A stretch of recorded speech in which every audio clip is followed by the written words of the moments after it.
देख रहे हैं आज तक, आपके साथ हूं मैं नेहा बाथम। ऑक्सीजन और जरूरी दवाओं की किल्लत पर सुप्रीम कोर्ट एक्शन में है। अदालत ने केंद्र सरकार को नोटिस भेजा। इस वक्त की बड़ी खबर आपको बता दें, केंद्र सरकार को सुप्रीम कोर्ट का ये नोटिस, जिसमें सीजीआई ने देश में इमरजेंसी जैसे हालात बताए हैं। देश में कोरोना के हालात को लेकर सुप्रीम कोर्ट चिंतित है। सीजीआई ने कहा कि हालात नेशनल इमरजेंसी जैसे हैं। सीजीआई ने यह भी कहा कि हम आपदा से निपटने के लिए नेशनल प्लान चाहते हैं। देश में बढ़ते कोरोना के मामलों को देखते हुए सुप्रीम कोर्ट ने स्वतः संज्ञान लिया है। केंद्र सरकार को नोटिस जारी कर आपदा से निपटने के लिए किए जा रहे युद्ध स्तरीय उपायों पर जानकारी मांगी है। अब कल शुक्रवार को मामले की सुनवाई होगी। केंद्र सरकार अपनी त्वरित योजना के साथ कोर्ट में जवाब देगा। सुप्रीम कोर्ट ने कहा कि ऑक्सीजन की सप्लाई, दवा की उपलब्धता और वैक्सीनेशन को लेकर नेशनल प्लान और अर्जेंट एक्शन प्लान की जरूरत है। संजय शर्मा हमारे संवाददाता तमाम जानकारी के साथ हमारे साथ जुड़ गए हैं। क्या कुछ डिटेल में कहा गया है इस ऑब्जर्वेशन में सुप्रीम कोर्ट द्वारा? संजय, सुप्रीम कोर्ट ने अपने ऑब्जर्वेशन में साफ कहा है कि ये अभी नेशनल इमरजेंसी का मामला ऐसा लग रहा है। सुनवाई चल रही थी इस मामले में, वेदांता मामले को लेकर, जिसमें तूतीकोरिन में उनका ऑक्सीजन प्लांट है, जिसमें वो कह रहे थे कि उसका उत्पादन बढ़ाने के लिए और 24 घंटे उसको काम करने के लिए उनको परमिशन की ज़रूरत है। बात इस पर हो रही थी, लेकिन कोर्ट ने इस पर यह कहा कि वो इस पर सुओ मोटो ले रहा है, और सुओ मोटो लेते हुए कोर्ट ने हरीश साल्वे को इस मामले में कोर्ट का सलाहकार यानी अमाइकस क्यूरे नियुक्त किया है। केंद्र सरकार को नोटिस जारी किया है और उनसे कहा कि 24 घंटे में वो जवाब दाखिल करे।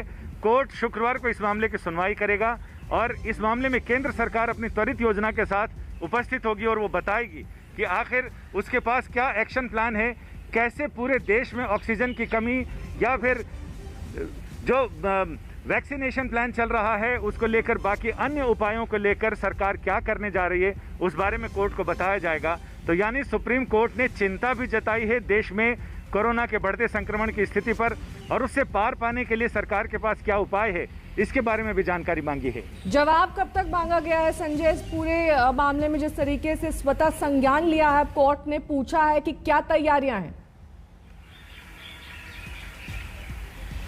कल शुक्रवार को सुनवाई शुरू होने के पहले केंद्र सरकार आपको अपने जवाब के साथ हाजिर रहना पड़ेगा और कोर्ट के तमाम सवालों का जवाब देना होगा। कोर्ट बहुत सारी ऐसी चीज़ें पूछेगी, जो योजनाएं केंद्र सरकार बताएगी, कोर्ट उसमें सभी चीज़ों पर क्लैरिफिकेशन चाहेगा कि आखिर इस योजना के लिए, इसके क्रियान्वयन के लिए, इस पर एक्शन लेने के लिए इनके पास उपाय क्या है, क्या इंतज़ाम है। सिर्फ योजनाएं नहीं, योजनाओं के साथ एक्शन प्लान क्या है, उस पर भी कोर्ट सरकार से जवाब चाहेगा और ये चाहेगा कि जो सरकार एक्शन प्लान बता रही है उसका सही अमल हो। कैसे अमल होगा, कैसे उस पर सारी चीज़ें होंगी, वो सारी चीज़ें कल साफ हो जाएंगी। देश में इमरजेंसी जैसे हालात, ये सीजीआई का ऑब्जर्वेशन है, अपने आप में बेहद महत्वपूर्ण टिप्पणी, क्योंकि ये इमरजेंसी हालात एक दिन के तो है नहीं, बीते कई दिन से चले आ रहे हैं। ऐसे में एक्शन प्लान जिसकी आप बात कर रहे हैं, जिस पर अब केंद्र सरकार को जवाब देना है, और साथ ही सिलेंडर्स की कमी यानी कि ऑक्सीजन की कमी, जिस पर लगातार कोर्ट सख्त से सख्त टिप्पणी दे रहा है, उस पर भी जवाब दें। जी हाँ, बिल्कुल। 4 चीज़ों पर केंद्र सरकार जवाब देगी। एक तो ऑक्सीजन की सप्लाई और उत्पादन को लेकर, दूसरे कोविड पेशेंट्स के नियमन और उसके लिए क्या क्या इंतजाम किए जा रहे हैं इसको लेकर, तीसरा ये कि वैक्सीनेशन को लेकर सरकार का क्या प्रोग्राम है, कैसे इसको जल्दी से जल्दी तमाम लोगों तक पहुंचाया जा सकता है, और चौथा ये कि लॉकडाउन या बाकी अन्य उपायों को लेकर सरकार क्या सोच रही है, क्या करने जा रही है।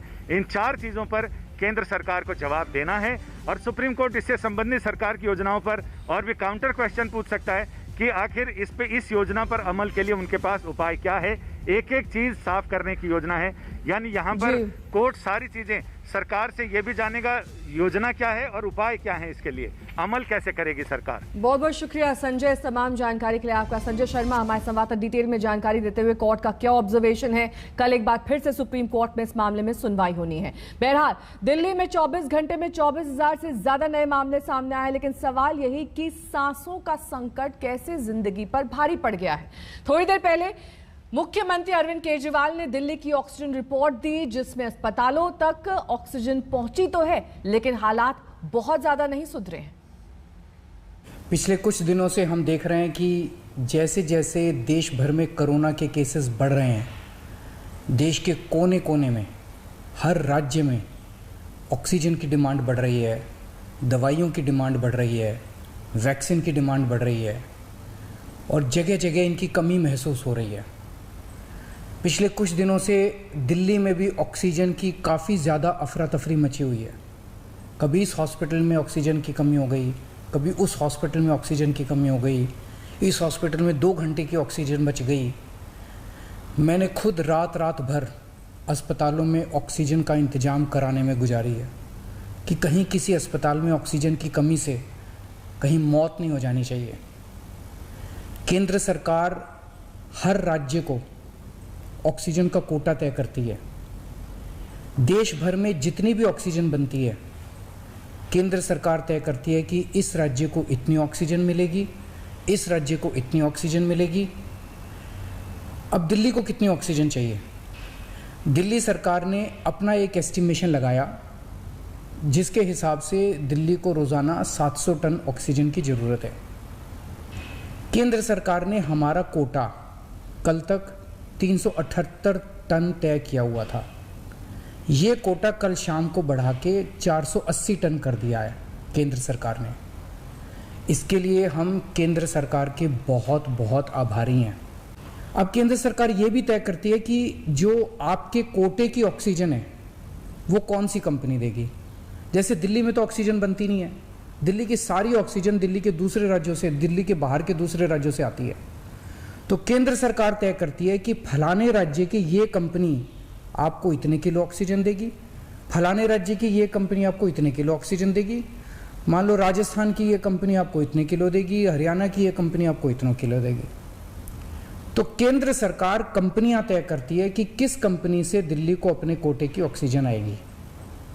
अब दूसरी समस्या यहां पे आ रही है कि ये जो कंपनियां जिन राज्यों में हैं, उनमें से कुछ राज्यों की सरकारों ने उन कंपनियों से जो दिल्ली के कोटे की ऑक्सीजन आनी थी वो भेजनी रोक दी।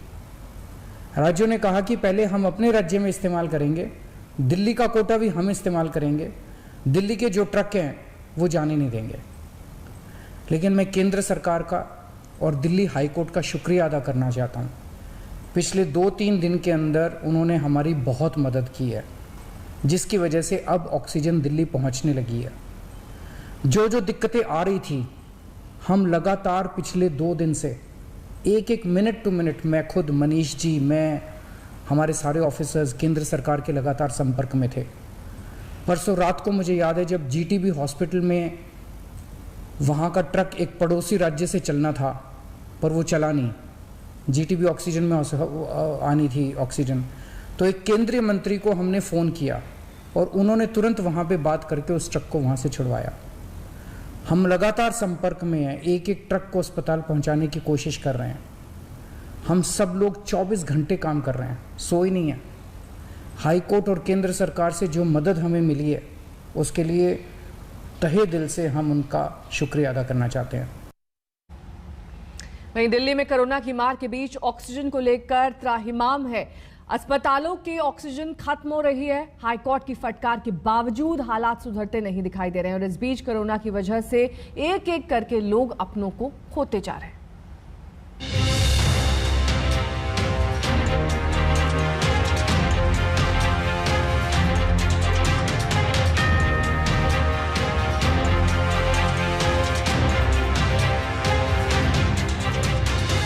मरीजों का इलाज छोड़िए, अस्पताल उन्हें भर्ती तक नहीं कर रहे।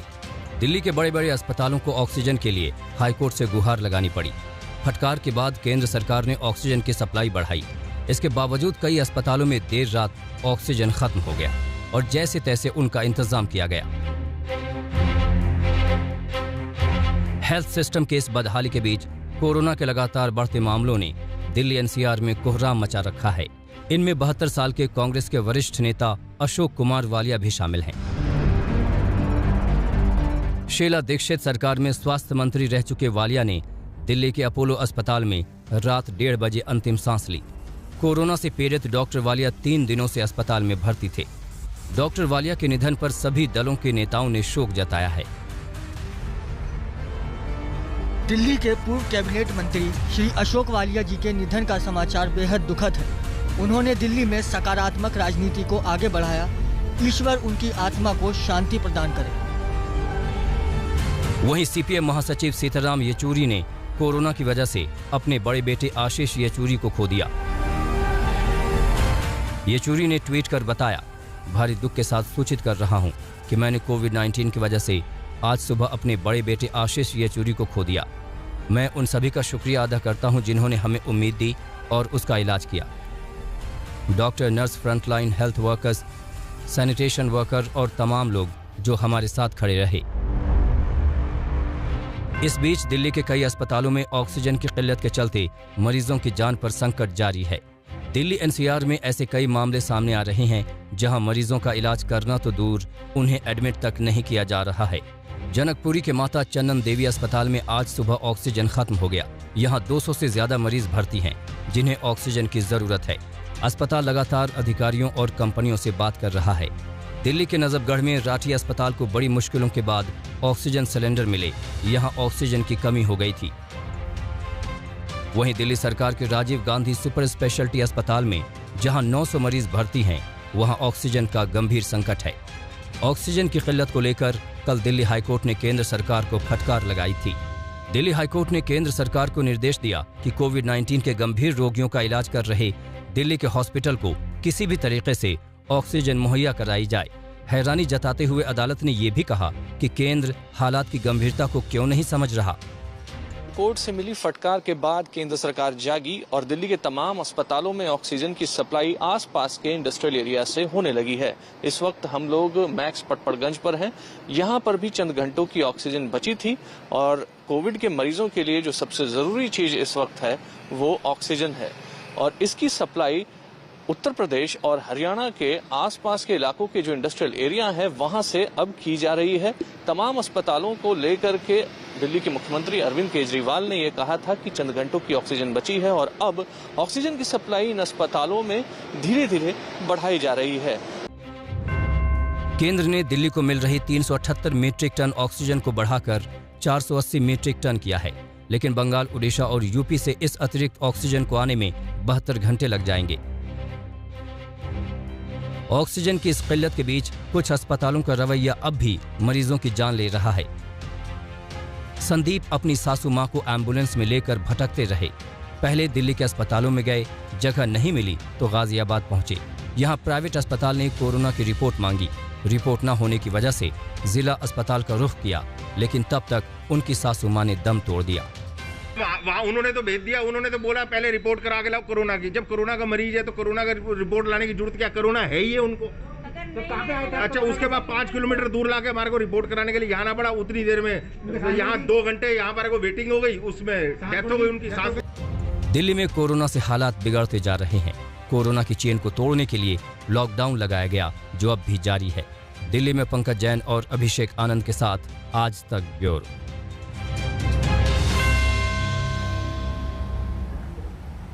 इसी के साथ यहां रुकना होगा शुरू से ब्रेक के लिए। फौरन होंगे हाजिर कुछ और खबरों के साथ। देखते रहिए आज तक।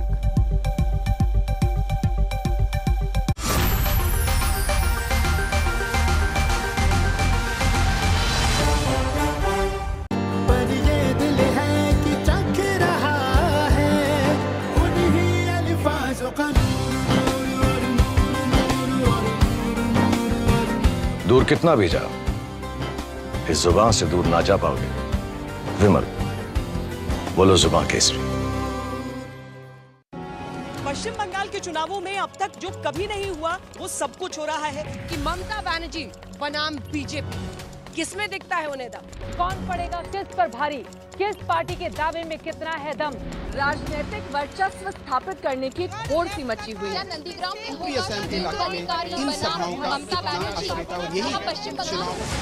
2 मई 4 राज्यों और 1 केंद्र शासित प्रदेश के सबसे तेज और सबसे सटीक चुनावी नतीजों के लिए देखिए राज तिलक सुबह 6 बजे से लगातार सिर्फ आज तक पर।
बात अब बंगाल चुनाव की करेंगे, जहां कोरोना के तनाव के बीच छठे दौर का मतदान जारी है। 43 सीटों पर चुनाव में अब तक 38% तक वोटिंग हो चुकी है। अभी 2 दौर के चुनाव का मतदान बाकी है, लेकिन सवाल यही कि क्या बंगाल इस कोरोना के दौर को झेल सकेगा।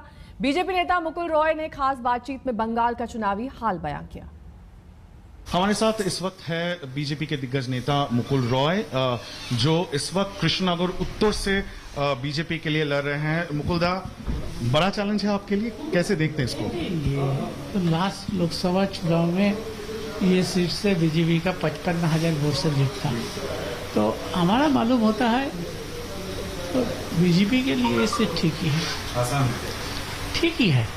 सब कह रहे हैं कि आपको उतना चुनाव प्रचार में नहीं देखा जितना आपके विरोधी जो है कोशानी तृणमूल कांग्रेस के, उनको देखा है। वो बच्चे में है, वो चुनाव लड़ रहा है, उसको लड़ने दीजिए। 6 फेज, आज छठा फेज है, 5 फेज हो चुका है। सब आपको मानते हैं कि जब तृणमूल में थे आप तृणमूल के चाणक्य माने जाते थे, आज बीजेपी में है। आपका असेसमेंट क्या है, कहाँ पे देख रहे हैं इस वक्त चुनाव? कृष्णनगर चुनाव से लड़ रहा है तो हम कृष्णनगर देखेंगे, तो कृष्णनगर में बीजेपी अच्छा स्थिति में है। ओवरऑल पश्चिम बंगाल में बीजेपी इस बार पावर में आएगा। अमित शाह कह रहे हैं 200 से ज्यादा सीट, क्या वो पॉसिबल होगा? 200 के आसपास ही जाएगा। 200 के आसपास जाएगा। क्या उस स्थिति में इस वक्त बीजेपी है? 6 चरण आज चुनाव जरूर बीजेपी उस स्थिति में ही है। और इस वक्त कोविड की जो स्थिति बनी हुई है पूरे देश में, कोविड में तो फिर आगे हम लोग कोविड देखा है। हाँ। अभी जो कोविड होता है ये आप लोग कोई बोल रहा है ये अलग तरह से होता है, अलग कुछ हुआ नहीं। अच्छा, लेकिन क्या इसका असर चुनाव पे पड़ेगा आपको लगता है? नहीं, क्योंकि नेक्स्ट फेज में कोलकाता में होने जा रहा है। जो होने दीजिए वो स्वाभाविक स्थिति में ही है।